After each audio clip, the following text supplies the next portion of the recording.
Berio, Church Training Solution.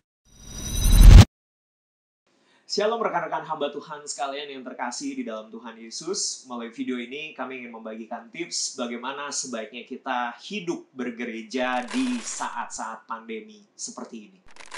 Sebelum kita membahas tipsnya satu persatu, ada satu yang saya ingin ingatkan kepada kita semua, yaitu bahwa gereja mempunyai fungsi, dan fungsi itu tidak boleh berubah oleh keadaan.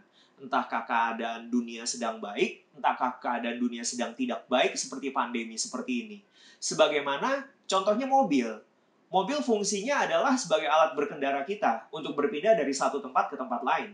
Dan fungsi mobil sebagai alat transportasi tidak akan berubah. Mau cuacanya cerah, mobil tetaplah alat transportasi. Mau cuacanya hujan badai, mobil tetaplah alat transportasi. Demikian juga gereja, fungsinya harus tetap sama, mau itu di tengah pandemi maupun di situasi normal.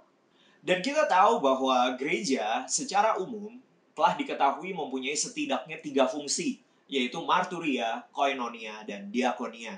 Fungsi yang pertama adalah marturia, artinya gereja harus berfungsi sebagai tempat pemberitaan firman Tuhan, tempat orang-orang percaya bisa belajar dan bertekun dalam pengajaran. Oleh karena itu di saat pandemi seperti ini pun, fungsi itu harus tetap sama. Kita sudah sangat dibantu teknologi.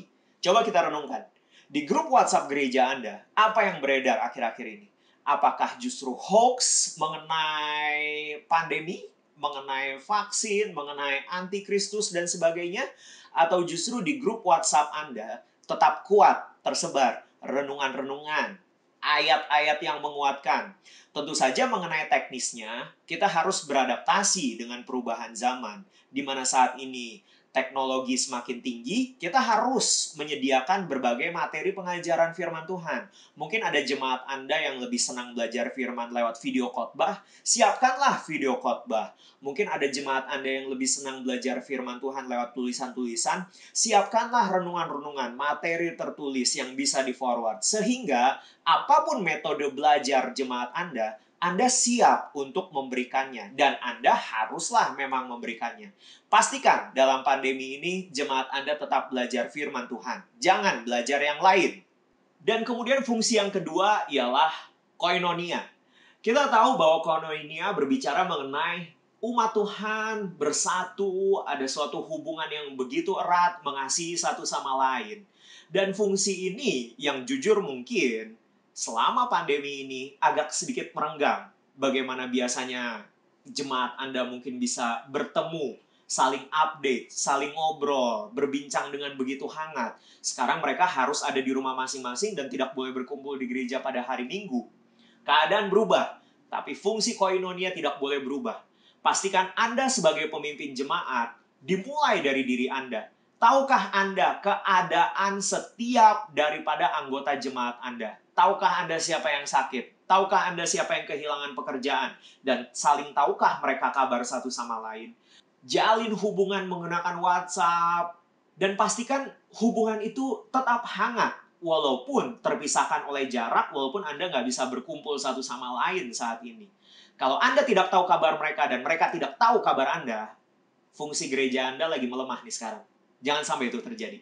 Dan kemudian fungsi yang ketiga adalah diakonia, bahwa gereja harusnya membantu mereka yang berkekurangan, mereka yang dalam kesulitan. Kita tahu pandemi ini membuat begitu banyak orang kehilangan pekerjaan dan omsetnya menurun drastis bagi mereka yang berusaha. Dan tentunya harapannya gereja bisa menjadi jawaban semampunya, sebisanya.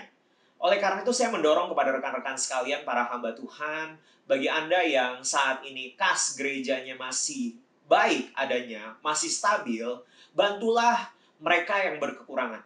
Bantulah jemaat Anda yang berkekurangan, bantulah gereja-gereja lain yang berkekurangan. Toh, di tahun ini, program yang tadinya mengeluarkan begitu banyak dana, mungkin ada ibadah Natal besar-besaran dan sebagainya, toh program itu tidak bisa Anda laksanakan juga. Pakailah uang yang sudah Tuhan percayakan kepada Anda untuk memberi makan, untuk menolong mereka yang butuh kuota untuk belajar online. Untuk apa kita menahan uang di kas gereja? Tolonglah mereka. Dan pada akhirnya saya ingin mengingatkan kepada kita semua rekan-rekan hamba Tuhan bahwa mungkin pandemi ini masih akan sangat lama selesainya, vaksin masih butuh proses, dan toh kalaupun vaksin sudah ditemukan, berbagai pemulihan masih makan waktu. Oleh karena itu, jangan berdiam diri, segera beradaptasi. Lakukan langkah-langkah baru untuk memulai kehidupan bergereja yang baru, metodenya yang baru. Akan tetapi fungsinya tidak boleh berubah. Wahai gereja, tetaplah marturia, beritakan firman Tuhan, tetaplah koinonia, sesama jemaat harus akrab, harus saling memperhatikan, harus saling tahu kabarnya satu sama lain, dan tetaplah diakonia, menolong mereka yang membutuhkan. Tuhan Yesus memberkati.